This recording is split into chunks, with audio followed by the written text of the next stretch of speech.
It's an age-old tradition. Fishermen all over the world, before you set your net out, you always bless your net for a good catch and safe return to port.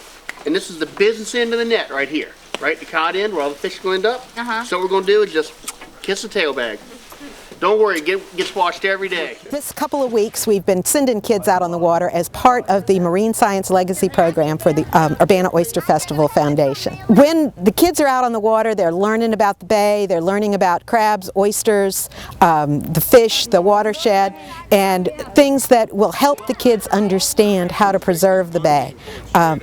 The whole program is to bring marine science into the schools and to help preserve what we've got here. And this is such a historic waterfront and such a great place for the kids to learn.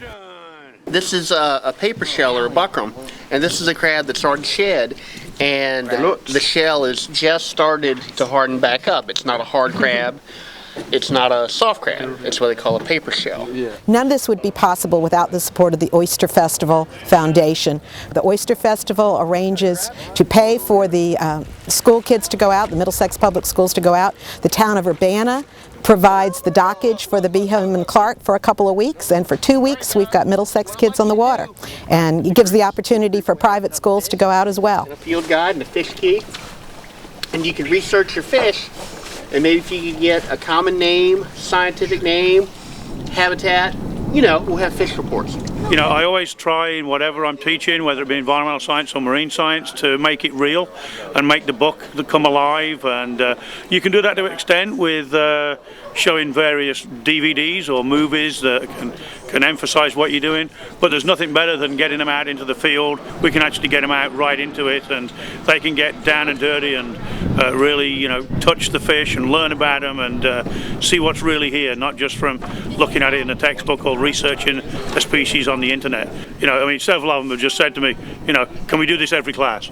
In our little bucket here, we have the hog choker, which is the smaller ones.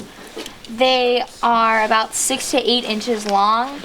Their scientific name is the Trinectus maculatus. Yep. Both of these fish, the summer flounder and the hog choker, they spend their life living on the bottom. So what do we call it when an organism changes to suit its environment? Adaptation. Yeah, it's an adaptation of these fish. That's exactly right. And if you look at them closely, the hog choker, if you look at his eyes are on the right side of his body. He's called a right-handed hog choker, is the common name. Where the summer flounder, the eyes are on the left. They get it over to the kids in a way that they can understand at their level at which they can understand. And I mean, I just can't say enough about the organization itself. They all love it. A lot of kids at the end of the day, that was so much fun. This is the funnest field trip I ever had. So if you have one or two say that, it was well worth the trip. Bye-bye. This is a black drum. His scientific name is Pagonius chromis, and it's a bottom feeder.